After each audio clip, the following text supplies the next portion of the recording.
Hi, everybody. I'm Heather Brymer with HB & Co. team at Keller Williams Realty Professionals, and I'm here today with Jill of Embrace Your Space. She's a certified professional organizer, and she's my go-to person whenever anybody's preparing for a move or they've moved into a house.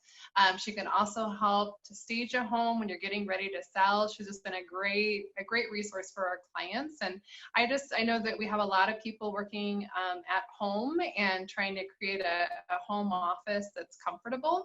And so I wanted to talk with Jill a little bit and have her share some tips for making your home office more comfortable and inviting. So I'll go ahead and just turn it over to you, Jill. Great, thanks Heather so much. So what I thought I'd chat about is a couple different things. Let's say now that we're at home so much, a lot of people don't actually have a home office. So what I thought I'd go over is, where do you set up a home office that's going to work for you? A little bit about the layout of that office, and that also can work at a regular office. And then a little bit about how do you manage your time now that everything is so flexible. We don't really have a set schedule. So first, where do you set this up? So basically what you want is an area that's going to be quiet and without distractions. Now that could be at the top of your foyer, the top of your stairs, a little area there. It could be a little area in your kitchen, as long as there's not a lot of people going around. You don't really need a lot of space. I mean, my office that I'm in right now is only 4 feet by 5.5 feet. It's very tiny. So, but basically you want to be able to have that nice quiet spot out of distractions and somewhere that you can set up some type of either table or desk. Now for the desk, what you want to do is you want to be able to have it relatively narrow. It doesn't have to be super deep, because our laptops these days really aren't that big. So as long as you have a place to put your laptop, and then a place on both sides if you use a mouse or not, but you want a little place on the left side to be able to put your papers or things that you're working on. And ideally, if you're in a corner, if you could create an L shape. L shapes are fabulous. And so it gives you the ability to turn and work on something and turn back. Or that L, you can end up putting a printer on top of it, or you could put files that you're working on. So creating that L shape is really, really good. The other thing that you want to talk about is you want to actually have some natural light, and you want your face facing the natural light. And this is really important with all these Zoom calls that we're doing, that natural light is coming towards us instead of from behind us. And then you won't get a lot of shadows, you won't get a lot of darkness around your face. And so if there's a place that you can sit relatively close to the window, that will really help. And with your desk can be up against that window if you want when you're doing it. Or sometimes what I do is I like putting the desk perpendicular to the window, and that one end on the right side is up against the window side. And that way you can see out the window, you get natural light, you can see the door, which is really good for feng shui.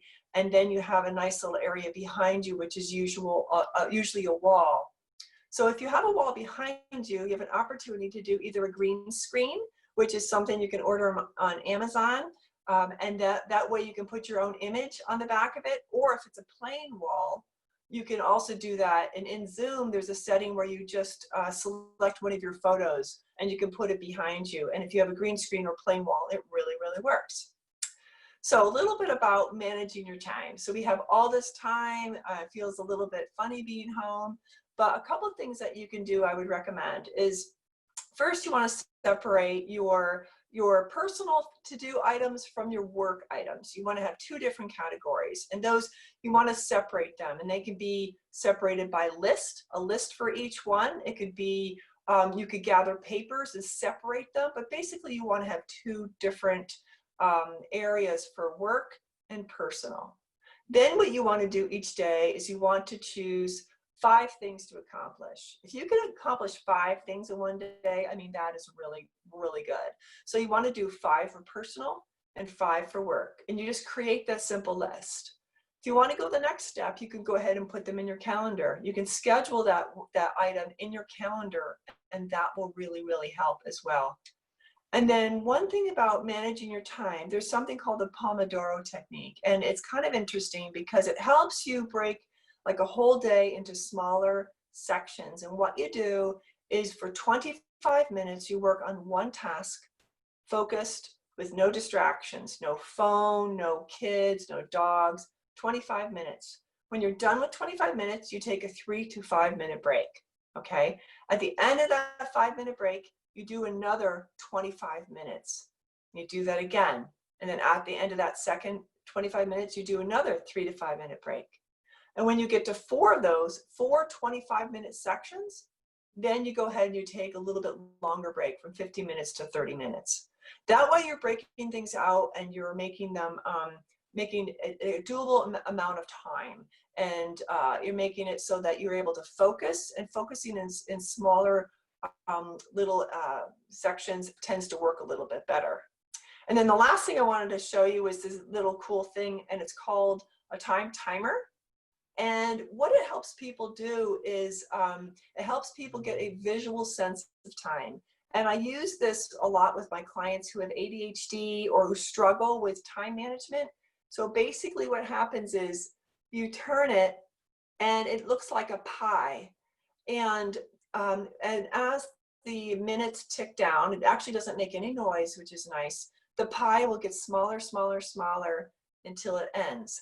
And they have found if people use a time timer, especially with kids, it really, really helps. They have bigger ones too, bigger than this, that it really helps you manage your time and understand how much time is left without trying to look at a clock. And I found that really, really helpful. So hopefully those tips are helpful to everybody. And if you need to get in touch with me, my website is embraceyourspace.com. Thanks. Wonderful. Thanks so much. That was really, really helpful. So again, embraceyourspace.com if you want to reach Jill. So thank you for taking the time to share those with us, Jill. Thanks, Heather.